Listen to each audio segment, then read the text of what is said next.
Բարև ձեզ հարգելի դիտողներ, YouTube-յանի Մալիք եթերում զրուցելու եմ իրազեկ քաղաքացիների միավորում հասարակական կազմակերպության ծրագրերի ղեկավար Դանիել Իոաննիսյանի հետ։ Ցանկության դեպքում կարող եք բաժանորդագրվել YouTube-յանի Մալիքին։ Բարև ձեզ։ Բարև ձեզ։ Պարոն Իոաննիսյան, դուք Facebook-ում գրառում եք կատարել արձագանքելով Նիկոլ Փաշինյանի հրապարակմանը զինվել-չզինվելու հետ կապված եւ շատ վստահ պնդել էիք, որ Հայաստանի բանակը այս առումով ունի առաջընթաց, ի հակադրումն այն շատ ու շատ ընդդիմադիրների կարծիքի, որ այդքան էլ վիճակը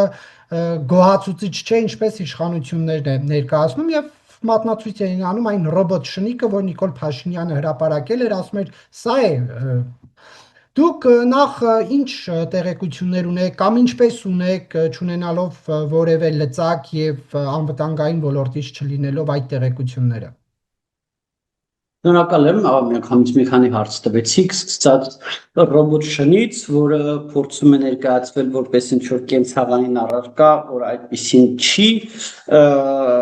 եւ այդ ռոբոտ շամբրը այնտեղ առերևույթ երևում է, որ մեղմ ասած ոչ քաղաքացիական ապարատուրա է տեղադրված, հա, գլխի տեղում, հա, այնտեղ որտեղ շտորական շարմոտ գլուխն է։ Բայց ինչ վերաբերվում է գոհացուցիչ լինել չլինել, ես երբեք չեմ ասել, որ գոհացուցիչ են զինված ուժերի վիճակը կամ գոհացուցիչ է տեմպը, որով որ զինված ուժերը արդիականանում, բարեփոխվում, Պաշտպանության նախարարությունը բարեփոխում անվանում է կերպարանափոխում, ճիշտ ասած չգիտեմ ինչից է։ Չէ, գոհացուցիչ չէ, կան շատ բաներ, որտեղ տեմպերը մեղմ ասած գոհացուցիչ չեն, ինչպեսին է օրինակ օպերատիվ վարչության գործունեության պայմանավորված որոշ դրսևորումներ, որոշ կանոնակարգեր, որոնք դեռ ժամկետն անցել են, դեռ սովետական են, հանդերձանքի համազգեստի հետ կապված շատ հարցեր կան, որոնք շատ դանդաղ են տեղից շարժում եւ այլն։ Բայց քանի որ թեման բացվել է, ես տեսել եմ շատ սպառազինություններ, որոնք որ հայկական բանակը արդեն ընդունել է սպառազինության, այսինքն խոսքը չի գնում այնպիսի զենքերի մասին, որոնք կարող է ինչ-որ պահի, սենց ինչ-որ տենց բան փուլում, չէ, խոսքը հստակ են զենքերի մասին է, այն զենքերի եւ տեխնիկաների մասին է, որոնք Հայաստանի սպառազինությունում այժմ կան, հա։ Ես տեսել եմ բազմաթիվ այդպիսի զենքեր, որում տարատեսակ հրետանային միջոցներ, քարշակվող, համազարգային, ինքնագնաց, չգիտեմ, կարճ փողով այսպես կոչված հաուբիցային տրամաբանության, հրանոթային տրամաբանության երկար, վերջը ամեն տեսակ, հա։ Հակատանկային, հակաօդային, ռադիոլոկացիոն, հետախուզական, ռադիոէլեկտրոնային պայքարի, վերջինիս քիմ պաշտպանության եւ էլ չասեմ անձնակազմի զրահապատ տեղափոխման, անձնակազմի զրահապատ տեղափոխման մասով շատերը դեք տեսել ինչի մասն է խոսքը, հա, օրինակ բաստիոնները։ Վերջը հրաձգային զենքեր եմ տեսել, որոնց մասին միջև այդ չենք էլ տենց երազում, հա, եւ այլն, այսինքն տարբեր նույնիսկ ավիացիոն զենքեր, որոնց մասին մենք շատ օրինակ կուզենայինք ունենալ, ասենց ասեմ, կուզենայինք ունենալ 20 թվականին, բայց մտքներով ես չեր անցնում, որ կարող ենք տենց զենքեր ունենալ։ Ասեմ ավելին, նաև ծանոթացել եմ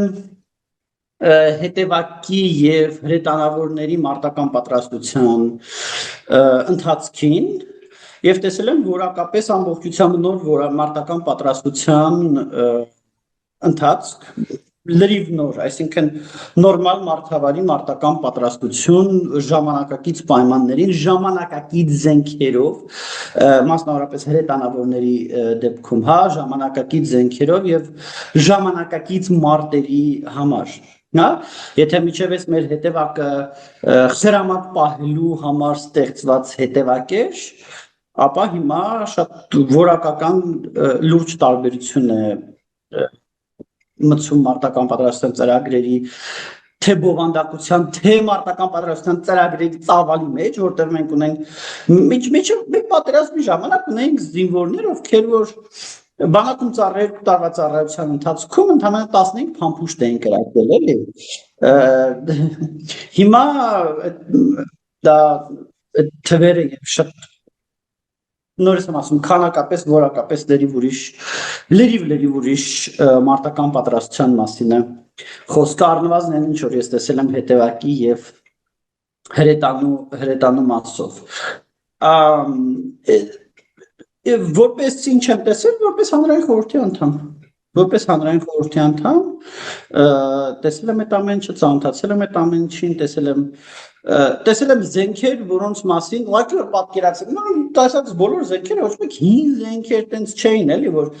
բռնեին էլի հերթական, չգիտեմ, 80-ական թվերի ինչ որ մի հատ զենք բերեին, ասեին, օ, մենք այս զենքից էլ ունենք։ Չէ։ Խոսքը բացարձակապես նոր զենքերի մասին է, ընդ որում մեծ մասը ինչ որ նորագույն ռեալ 21-րդ դարի զենքեր, հա, այսինքն զենքեր, որոնց մեջ բավականին խիտ կա բարձր տեխնոլոգիական լուծումներ, ընդ որում այդ զենքերը թե աշխարհի տարբեր երկրներից գնված էին, ընդ որում մոլորակի իրոք տարբեր հատվածներից է, ասած մոլորակը ոնց բառացած, եւ թե հայկական արտադրության, որում հայկական արտադրության այնպիսի զինատեսակներ կային, որոնք բավականին լավն էին, օրինակ եթե համատենք Ուկրաինայի ռազմական արդյունաբերության հետ, Ուկրաինան այդ զենքերից, իսկ Ուկրաինան մեզանց 10 անգամ, ավելի քան 10 անգամ մեծ եւ պատերազմող երկիր է, բայց Ուկրաինան օրինակ այդպիսի խոցման միջոցներ ունեցավ միայն 22 թվականի վերջում։ Արտադրեց, ոչ թե ստացավ ՆԱՏՕ-ի, այլ արտադրեց։ Այսինքն խոսքը արդի ժամանակակից զենքերի մասին։ Հա, օրինակ, երբ որ խոսում ենք ինքնագնաց հրետանու մասին, անհամեմատ լրիվ ուրիշ տիեզերքի զենք է, քան մեր նախկինում ունեցած սովետական ինքնագնաց հրետանին, հա, այսինքն չգիտեմ, գվազդիկաներ, ակացիաներ եւ այլն, հա, անհամեմատ ուրիշ բան է, թե ոչ միայն որակով եւ կրակի խտությամբ, այլ լրիվ ուրիշ բան է, շատ ավելի քիչ անձնակազմ պահանջում սպասարկելու համար, շատ ավելի արագ է բերվում մարտի, նախապես դիրք չի պահանջում, որպեսզի նախապես իր համար դիրք պատրաստվի, որ այդ դիրքի տեղն էլ հակառակորդը իմանա, ցանկացած տեղից, որտեղից որ այնքան որ դեմը խոչընդոտ չլինի, որ արկը թռնի, ցանկացած տեղից կարող կանգնի կրակ վառի եւ շատ արագ դիրքը թողնի գնա պատսպարվի եւ պատասխան կրակի չարժը վերջը Պարոն Յանիսյանը իրոք 21-րդ դարի զենքերի մասին է խոսքը։ Իհարկե շատ լավ է որ Հայաստանի Հանրապետությունը ունի արդի զենք զինամթերք, ինձ թվում է որ անկախ նրանից ով ինչ մասնագիտություն ունի, ով ինչ դաշտում է գործում, պետք է միայն դրանով ուրախանա, որովհետև դա Հայաստանի հարատևության մասին է խոսում, բայց հենց մեկը ձեր օրինակով, դուք որ ասում եք գնացի տեսա, դուք մասնագետ էիք, փորձագետ էիք, ձեզ ցույց տվեցին եւ դուք անզեն աչքով այդպես տեսակ եւ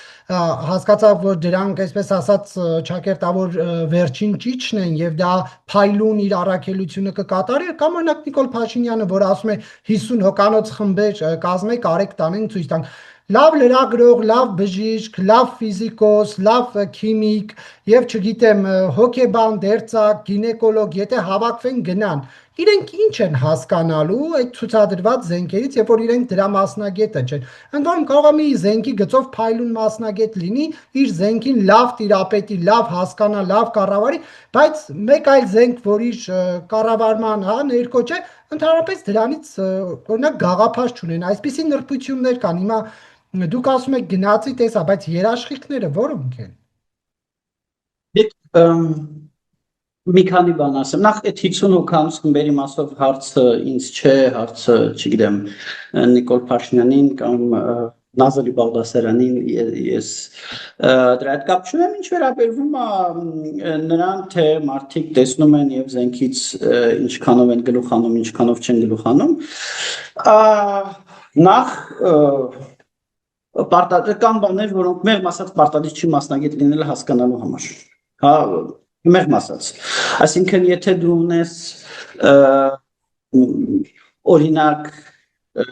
հետևակի տեղափոխման զրահապատ մեքենա ֆրանսիական արտադրության, որը գալիս է փոխարինելու Ամազով կամ Ուրալով զորք տեղափոխելուն, դարձյալ պետք չի լինել մասնագետ, որ հասկանաս, որ դա մի քանի քայլ առաջ է, էլի։ Առավել ևս, երբ որ մոտենում մոտիկից նայում շոշափում ես ու տեսնում ես առհասարակ այդ սարքավորման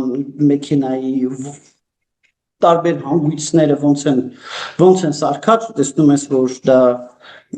հա ինչ որ պատվալիս վարշիկի գործի տպավորություն չի թողնում, դե այսինքն չեն կարա թողնել, նորից եմ ասում, ֆրանսիական ռազմարտության մասն է խոսքը։ Մասնագետ պետք չի լինել, հա, ոնց ասեմ, նույնիսկ ավտոներից պետք չի գլուխանել, որ հասկանաս, որ զրահապատ մեքենայով հետևակ տեղափոխելը շատ ավելի լավ է, քան Ուրալով կամ Ազով կամ նույնիսկ ավելի փոքր, բայց ոչ զրահապատ տեխնիկայով անձնակազմ տեղափոխելը։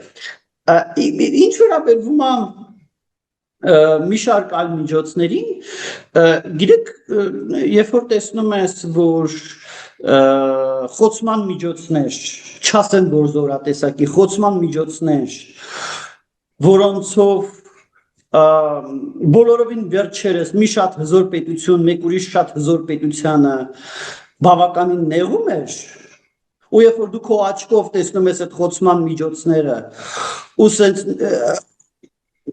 մի հատ աչքերից պրտում ես, որ նայես, տեսնես, որ իրոք էդ է, էլի, իր անվանումով, իր ամեն ինչով, էդ էլ պետք չի մասնագետ լինել, որովհետև հեռուստատեսությամբ ենք տեսնում, թե ինչպես է նորից մի շատ հզոր երկիր, մի ուրիշ շատ հզոր երկրի բավականին նեղում այդ խոցման միջոցները։ Մենք ունենք հիմա դա։ Դե որ ասում եմ տեսել եմ, ուրեմն Որն է, կարող եք զինատեսակի անվան։ Չէ, նույնիսկ չեմ ասի, թե որ զորատեսակի մասն է խոսքը։ Երբ որ տեսնում ես, ոնց ասեմ, երբ որ տեսնում ես հեռահարությունը,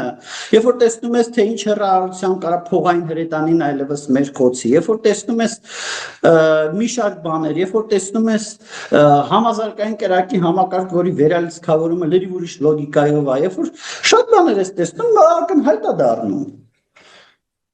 Երբ որ տեսնում ես, թե միջև է, չգիտեմ ով որ հրետանում ծառայել է, գիտի բուսոլը ինչ է։ Երբ որ տեսնում ես, որ բուսոլը եւ այդ կանոններով այդ մի հատ հատուկ տախտակ կամ որով հրետանավորները հաշվարկներ են անում եւ որ տևում է ժամանակ, այդ ամեն ինչի փոխարեն եվրոպական արտադրության թվային սարքա, որը միլիվարկյաններում անում է այն ինչ որ միջև այդ որակյալ հրետանավորականներ մի 15-20 րոպեում հրետանու կառավարման կոնտեքստի մասն է խոսքը, հասկանում ես, որ այո, դա շատ ավելի էական քայլեր առաջ է, այսինքն, գիտեք, նորից եմ ասում, պետք չի լինել մասնագետ ակնհայտ բաներ տեսնելու համար։ Նորից այդ ակնհայտ բաների մի մասը, օքեյ, ես տեսել եմ շատ բան իմ աչքով, որը դուք չեք տեսել, շատ բան հանրություններ ա տեսել, շատ բան հանրությունը նորություններով կարդացել է։ Հա, երբ որ տեսնում ես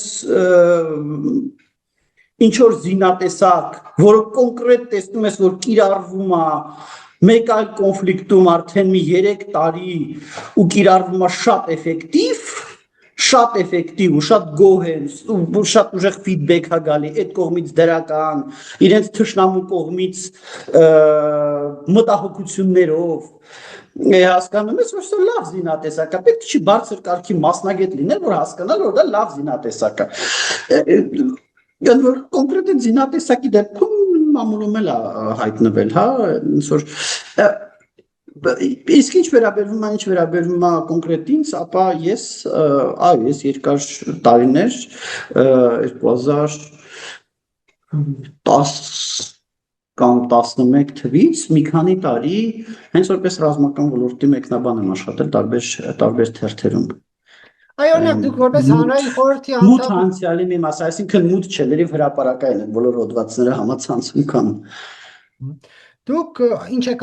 ներողություն ռազմական փորձագետ ասացիք։ Մեկնաբան, ռազմական ոլորտի մեկնաբան։ Ընդ որում չէ 10 թվականից, 11 չէ 10 թվականից, ընդ որում իմ առաջին հոդվածը եղել է հակաօդային պաշտպանության մասին, եւ ես դեռ 2010 թվականի ամռանը գրել եմ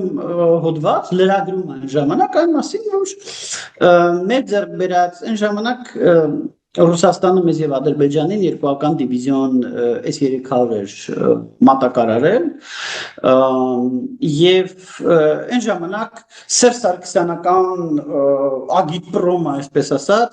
շատ ակտիվ տարածում էր, որ տեսեք, սրանք հավասար զենքեր են, սրանք պարիտետը պահող զենքեր են, իսկ որոշ տենց փղանման երևույթներ ռակետները տալիս Ադրբեջան, բայց այդ ռակետների պուլտը մեզ է տալիս։ Այդ պրոստը զենքերը նաղդում Ադրբեջանի վրա, իսկ պուլտերը մեզ է տալիս։ Ադրբեջանը չի կարող մեր դեմ այդ զենքերը օգտագործել։ Իսկ ես կարգի մառազներ են այն ժամանակ ասում։ Այն ժամանակ շատ բար գիտելիքներ պետք չէր, որպեսզի խորանայր եւ տեսներ, որ Ադրբեջանին մատակարարածը դա թափթազա երկու դիվիզիոն S-300PM2 մոդիֆիկացիաներ, որ 2009 թվականի արտադրության էր, Ռուսաստանը արտադրել էր Իրանի համար, բայց հետո Իրանին չմատակարարեց արևմուտքի ճնշման ներքո եւ մատակարարեց Ադրբեջանին։ Թափթազա չօգտագործված զենքեր էին, որոնք դրանց մի տարի առաջ էին արտադրվել։ Իսկ ինչպես Նիկոլ Փաշինյանն ասում է, որ Հայաստանին տրված այդ հոբ համակարգերը Հայաստանին մատակարարել էին 1982 թվականին S-300PS ամենահին S-300-ներից համարյա ամենահին S-300PS, որը համարյա 30 տարի մոտ 25 տարի ծառայել էր Մոսկվայի ռազմական օկրուգում, դուրս էր գրվել ծառայությունից, այսպես ժողովրդի լեզվով ասած սպիսատ էր արվել, այդ երկու դիվիզիոնը, ընդ որում սպիսատ էր բազմաթիվ անսարքություններով, եւ տենց տրվել էր հայկական կողմին, ու հայկական կողմը միջալուց տենց էլ ինչքան ես գիտեմ, տենց էլ չկարողացավ ամբողջությամբ դրանք գոնե վերանորոգի ու բերի 82 թվի մակարդակի։ Դա Նիկոլ Փաշինյանի ասած մետալալոմն է։ Դա 82 թվի, ոնց ասեմ, դա 82 թվի է, որը թարմ 82 թվին արտադրվել է, կոնսերվացվել է ու տենց քիչ թե շատ իր թարմ վիճակը գոնե ֆիզիկապես չի մաքրվել։ Սրանք ոչ միայն բարոյապես էին հնացել, այլ ֆիզիկապես էին հնացել։ Ընդ որում սրանցից բացի եթե նայենք ինչ հակաօդային պաշտպանության միջոցներ կային, ապա այն ժամանակ մեր սպառազինությունում կամ S-300-ից առաջ կային ասականներ, կային կրուգ համակարգեր, 60-ականների համակարգ են դրանք, այսինքն ռազրաբոտկան սկսել է 50-ականներին, սովետական բանակում սպառազինության ընդունվել է 60-ականներին, կար S-125 համակարգ, որը կրկին իր այսպես կոչված R&D ժամանակակից բնաբանությամբ ասած, ռազրաբոտկան սկսել է 50-ականներին, արտադրությունը բանակ սպառազինությունը ընդունվել է 60-ականներին, այսինքն մինչև այդ S-300-ները մեր ընդհանրապես մեր ունեցած հակաօդային պաշտպանությունը 60-ական թվականների էր։ S-300-ները որ եկավ հասավ տենց 82 թվականի, բայց տենց մաշված 82 թվականի լավ տենց ֆիզիկապես մաշված։ Պարզապես կներեք Նիկոլ Փաշինյանին, որ ասում է Սերժ Սարգսյանի թողած հոբ համակարգերը մետալալոմ էին, նույն բան ինքը 2019-ին էր ձեռք բերում, Գյումրիում, ընդ որում Արծրուն Հովհաննիսյանն էլ ասել էր, որ 600,000 2019-ին ձեռքբերացի հետ կապված կա հետևյալ խնդիր. 2019-ին ձեռքաբերվել հորդանանական ասաականներ, հորդանանի կողմից արդիականացված ասաականներ, որոնք մեղմասացելի հին զենքեր են։ Այսինքն Նիկոլ Փաշինյանն էլ է մետալալոմ ձեռք բերել։ Ոչ միայն տորերել են ձեռք բերել։ Նիկոլ Փաշինյանի ժամանակ 4 հատ տոր ձեռք է բերվել, 4-ը էական քանակ չի։ 4-ը էական քանակ չի, բայց տորը համեմատաբար համեմատաբար չի, բավական ժամանակակից զենք է, բայց 4-ը այտենց շատ էական քանակ չի։ Չորաբերում ասաականները ցույց տվեցին, որ ինչ որ լոկալ բախումների դեպքում փոքր ծավալի ավիացիայի կիրառման դեպքում էֆեկտիվ են, դա հուլիսյան 20 թվականի հուլիսի իրադարձությունները ցույց տվեցին, բայց հետո պատերազմը ցույց տվեց, որ իրանք խնդիր ունեն, իրանք մի թիրախ են կարողանում, եթե հիմա ճիշտ եմ էլի հիշում, իրանք մի թիրախ են կարողանում ուղեկցել եւ մի թիրախի վրա են կարողանում կրակվարեն, Ադրբեջանը ուղղակի կուկուրուզնիկներ օգտագործեց, կուկուրուզնիկը դա բանն է, էլի աներկու ինքնաթիռն է, որի վրա ինչ որ պրիմիտիվ ռոբոտներ էին դնում, եւ ըստ էության արհեստական թիրախներ ստեղծելով overload գերծանրաբեռնում էին հայկական հոպը, գերծանրաբեռնվածության արդյունքում առանց կորուստների կարողանում էին տեսնել մեր հոպի դիրքերը, այդ ինչ որ ասում են պատերազմի առաջի օրն է եղել եւ այդ հոպի դիրքերը խոցումներ իրականացվեցին, ըստ էության պատերազմի առաջի օրը մենք մեր հոպի ինձ թվում է կեսը կարող է կեսից ավելին կորցրել ենք նենց որ ասաականներն էլ, բայց ամեն դեպքում մոդեռնիզացված ասաականները, սենց ասեմ, ավելի լավն էին, քան այն ինչ որ միջև այդ կար, բայց էլի նորմալ զենք իրանց չես անվանի էլի։ Շատ լավ, ըստ ձեզ ինչու նախկին նախագաները այս փուլում ակտիվացան, Բայց մի բան էլ ասեմ էլի, բայց մեզ ով էր նորմալ զենք ծախում, որ միջև 2022 թիվը։ Մեզ նորմալ զենք սկսեցին ծախել նրանց հետո, երբ որ մենք բոլորին ասցինք հարգելի գործընկերներ, ձեր վաճառած զենքը Ղարաբաղ չի գնալու։ Սարգսյանը ասում էր անվճար ինչեր էր գալիս Ռուսաստանից, քանի ինքնաթիռի անուն տվեց, որ այդքան վայրեջք են զենքերը կատարել Հայաստանում Ռուսաստանից վերջին հարցազրույցի ժամանակ։ Անվճար ռուսները տալիս էին ասած։ Էին տալիս։ Տալիս էին, ինչ էին տալիս։ Ինչ էր։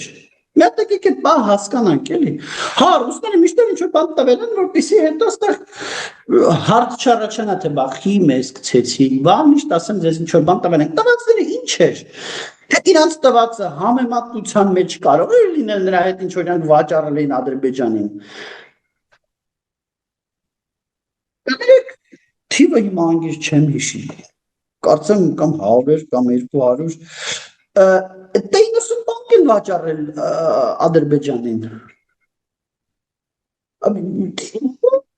Ինչի հետ ոնց որ հա 100 եստեղ նայեցի 190 բանկ են վաճառել Ադրբեջանին։ Ու մեզ մի հատիկ 90 են մատակարարել, մի հատիկ Ադրբեջանին 100 հատ։ Ոնց որ ինչից ենք մենք բան անում էլի։ Ըստ ձեզ ինչու նախկին նախագաները այս փուլում ակտիվացան։ Ինչպես Ինչու նախկին նախագաները այս փուլում գրեթե նույն թեմաների շրջանակում ակտիվացան։ Ոյ, գիտեք կա որոշ շրջանակ հանրային քաղաքական գործիչների որոշ շրջանակ, որը սինխրոն ակտիվանում է։ Մատել սինխրոն ակտիվացել էին հուլիսին, եթե նկատել էիք։ Ընդ որում շատ հաճախ նարատիվները իրան շատ զուգահեռ են։ Իրանք երբեմն իրար հետ ոնց որ թե վատ հարաբերությունների մեջ չեն բանում, բայց նարատիվները շատ զուգահեռ են, նարատիվները շատ բավականին սինխրոն փոխվում են։ Նաև Բայրամովն է հայտարարություն արել թե ինչ իրավիճակ ա եղել միջև պատերազմը, նշելով, որ Նիկոլ Փաշինյանը սկզբից կառուցողական է եղել, ասել է մի կրակեք, հետո 19 թվականին միանգամից դիրքորոշումը փոխել է։ Դուք սա ինչպես եք մեկնաբանում, օրինակ եւ Նիկոլ Փաշինյանի լռությունը, նա որ Սերժ Սարգսյանին 10-12 ստատուսով պատասխանեց, այս որ երրորդ օրն է մի տար չի գրել Բայրամովի մեղադրանքների մասին, նշելով, որ պատերազմին նպաստեց Նիկոլ Փաշինյանի Արցախը Հայաստան է եւ վերջ հայտարարությունը, Տավուշյան դեպքերից հետո այդ ցուցադրաբար կազմակերպված մեդալների շնորհումը, Արցախում անցկացված համահայկական խաղերը, նույնիսկ ասում եմ մենք դա պատրաստել զեկույց եւ միջազգային հանրությանն ենք ներկայացրել։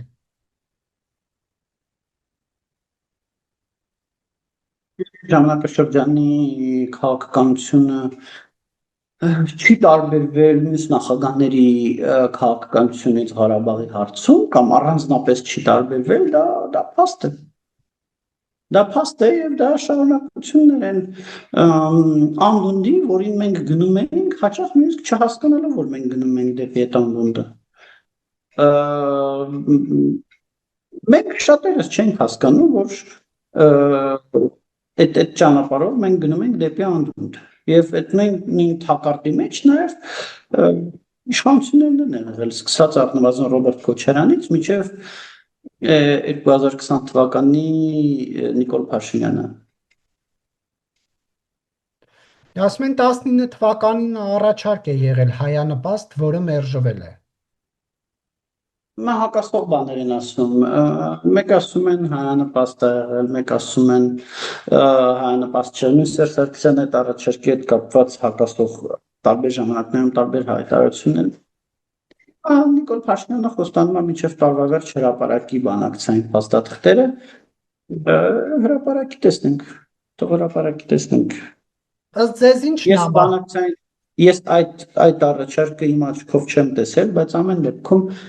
եկեք հետևյալը արձանագրենք, էլի ինչ պետք է առաջարկած լինեին 19 թվականին, տեսականորեն, փորձենք մտավարժենք անենք։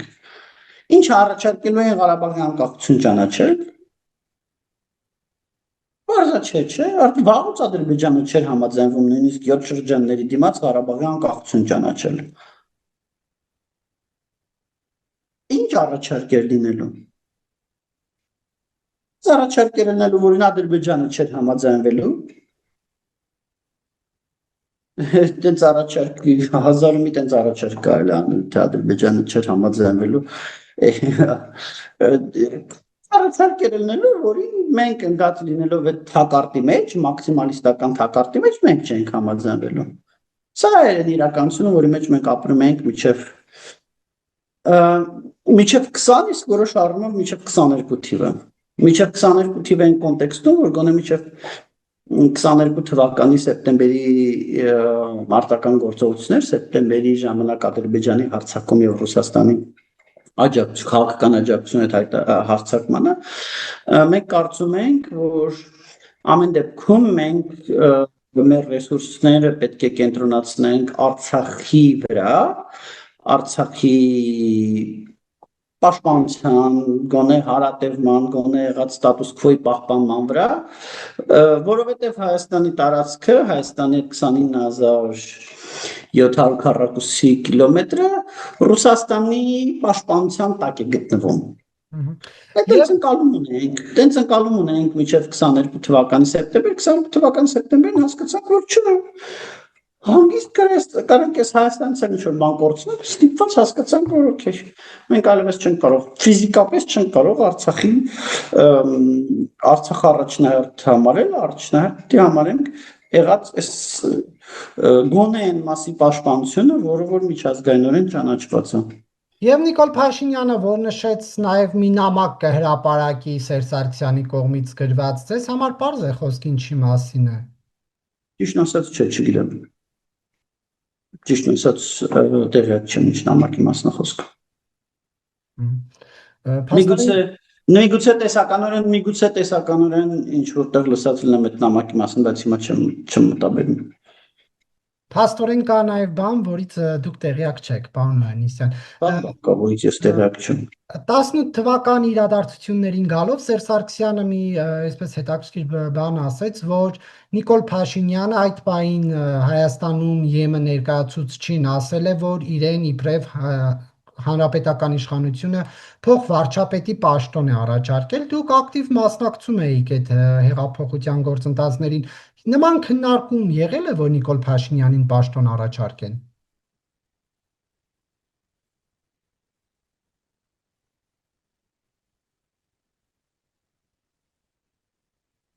Ես հիմա կդժվարացնեմ, փորձում եմ հիշել։ Ես չեմ բացառում, որ կարող է նման առաջարկ Սերժ Սարգսյանից գնացած լինել։ Սա սովորություն ուներ։ Սերժ Սարգսյանը բոլոր դիմադիրներին ասում էր, դե լավ, զացներդ ինչ է, եկեք ձեզ մի լավ պաշտոն առաջարկեմ, էլի։ Ռաֆի Հովհաննիսյանն էր առաջարկում, կարող հանգիստ Նիկոլ Փաշինյանն էլ առաջարկած լինել, ես հիմա ասենց ուղիղ չեմ հիշում։ Բայց շատ հնարավոր է։ Բայց Սերժ Սարգսյանն ասում է, ես չեմ առաջարկել այդ պաշտոնը։ Կարող է արդեն իշխանության երկբևեռ իշխանություն կար հանրապետականում այդ օրերին։ Գիտեմ։ Ճիշտն ասած, իրոք, քանի որ չեմ հիշում նման բան, չեմ կարող ասել։ Բայց ես մտածում եմ հանգիստ կարար Սերժ Սարգսյան առաջարկած լինել։ Բայց ասած որն է, որ ինքը չի առաջարկել, բա ով էր առաջարկել։ Ըստ էության այդ պահին Հայաստանի վարչապետ, ավելի ճիշտ առաջին փոխվարչապետի ուղղությամբ են այդ մեղադրանքները հնչում։ Բացառում, կարող է։ Չեմ բացառում։ Նորից հիմա էական դետալ չի իմ համար, դա իմ համար էական դետալ չի, ես ենթադրենք եղել է տենց բան։ Հա ինչ, Կարեն Կարապետյանը ուզում էր իշխանությունը պահպաներ։ Ինչա մենք չգիտենք, որ Կարեն Կարապետյանը ուզում էր իշխանությունը պահպաներ ապրիլի 23-ից հետո, Սերժ Սարգսյանի հրաժարականից հետո։ Արդեն ուզում էր։ Ուզելու սահմաններում Կարեն Կարապետյանը Նիկոլ Փաշինյան առաջարկած էր փոխվարչապետ։ Ո՞նց կարող առաջարկած լիներ։ Ոնց որ դա համար ինչ մի սենսացիա չի, եթե ինձ այն ժամանակ այդ նորությունը ասած լինեին, օրինակ ասած լիներ, չգիտեմ, Նիկոլ Փաշինյանը կամ Եվրամիության դեսպանը, ես դա չէի հիշելու, դա հետաքրքիր բան չի, դրա ինչն է, կարող ասած լինի, ինչ կա դրա մեջ։ Կարեն Կարապետյանը նաև դժգոհ էր նրանից, որ ինքը հույսով էր, որ ինքը դառնալու է վարչապետ, հետո երբ որ պարզվեց, որ չէ, Սերժ Սարգսյանն է դառնալու վարչապետ, ինքը դառնա փոխվարչապետ, ինքը շատ հիասթափված էր, դա բոլորս գիտենք, ոնց որ այդտեղ էլ չոր սենսացիա չկա էլի։ Եվ ամփոփելով, քանի որ եկեղեցականների թեման դեռ շարունակում է թեժ մնալ, հիմա կան հոգևորականներ բարձրաստիճան, որոնք մայրաթորից տարբերվող կարծիքներ են հայտնում, օրինակ ասում են, որ Հովանավանքում տեղի ունեցածը պատարագ է, օրինակ Վազգեն arczepiskopos Միրզախանյանը, սա ինչ է նշանակում, որ արդյոք կա եկեղեցու վերին օղակներում պառակտում, թե ոչ։ Իրեք շատ հեռու եմ տեոլոգիական հարցերից։ Ես իրոք շատ հեռու եմ տեոլոգիական հարցերից։ Եթե ինձ հիմա հարցնեք եպիսկոպոս, arczepiskopos ինչու է տարբերվում, ես կդժվարանամ պատասխանել, էլի որ պատկերացնեք, ես իրոք տեոլոգիայից հեռու մարդ եմ։ Չէ, ես չեմ ասում դուք աստիճանները մեկնաբանեք, այլ որ որ կառավարությունում մեկը Նիկոլ Փաշինյանին նախարարը Նիկոլ Փաշինյանից տարբերվող ինչ-որ դիրքորոշում հայտնի կարևոր առանցքային հարցի շուրջ։ Ես նույնիսկ չգիտեմ համեմատությունը կառավարության հետ ինչքանով է տեղին, ինչքանով տեղին չի։ Չգիտեմ, ես չգիտեմ եկեղեցու ներսում հիերարխիան ոնց է կառուցված, եկեղեցու ներսում որքանով է օքեյ տարբերվող կարծիք ասել, իսկ որքանով է դա նոր երևույթ։ Իրոք չգիտեմ, էլի որ չգիտեմ հիմա մեկնաբանեմ դուր չի լինի։ Ես մի բան եմ հստակ տեսնում, որ Այս եկեղեցու դեմ նո կամ ինչպես ԿՊ-ականներն են ասում, Նիկոլ Փաշինյանն ասում, որոշ եկեղեցականների դեմ արշավը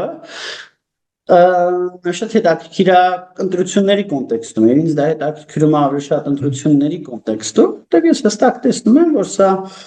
Նիկոլ Փաշինյանի կողմից հստակ արշավ է, որը միտված է նախ ընդդիմադիրներին ստիպել միավորվել, այսինքն ինքը ամեն ինչ անում է, որ ընդդիմադիրները միավորվեն իր դեմ եւ դրանով իսկ ակնկալել ժողովրդի կոնսոլիդացիա իր շուրջ, հա, որտեղ կոնսերվատիվ ռուսամետ ընդդիմադիրների միավորումը ցանկացած հարցի շուրջ, լինի դա եկեղեցու պաշտպանություն, լինի դա սահմանադրության մեջ անկախության հռչակագրի պաշտպանություն, որևիցե այլ հարց, կոնսերվատիվ ռուսամետ ընդդիմադիրների կոնսոլիդացիան Նիկոլ Փաշինյանի եւ քաղաքացիական պայմանագրի հաղթանակի գրավական ընտրություններում եւ երկրորդը մտնում է Նիկոլ Փաշինյանը մտնում է այդ ընտանեկան ավանդական արժեքների դաշտ նախահարցակ է լինում այդ դաշտը որովհետեւ ինչպես մենք տեսնում ենք ռուսամետ շրջանակները այլ երկրներում այդ դաշտում փորձում են համատաբար լիբերալ իշխանություններին կամ լիբերալ շրջանակներին ճնշել ինչ անում Նիկոլ Փաշինյանն է ես ենթադրությունն է ես ինքն նախահարցակալն ինք ուղղակի նախահարցակալնում է դաշտ որ եթե վաղը այսօր իրան ինչ-որ մեկը մեղադրի չգիտեմ ավանդական արժեքների նման բաների դեմ իսկ դա Եթե այս ամեն ինչ չլիներ հաստատ լինելու էր, հիմա դեռ կարող է լինի։ Ուրիշ երկրներում հստակ տեսնում ենք, էլի Մոլդովա բանը, Ռուսաստանի հիբրիդային պատերազմների նարատիվներից ամենասիրած նարատիվն է։ Ասելու է եղբայրներ դուք ում եք պաշտպանում, Աստվածաշունչն ասում է, որ ամուսնացյալ Կուսակրոն քահանային պետք է վերաբերվել այնպես ինչպես երկու կին ունեցողին դուք իրան պաշտպանում եք գալիս եք ինձ ասում եք ավանդական արժեքներ են խախտում ինքը դաշտ է մտնում ինքը այդ դաշտում նախահարցակ է լինում իմ ընկալումը նաև էս է քաղաքական առումով բայց թեոլոգիական հարցերով եկեղեցում ով ինչ կարծիք ունի ով ես այդ թեմայի մեջ չեմ մտնելու եւ գլուխ չեմ հանում Շնորհակալություն հարցազրույցի համար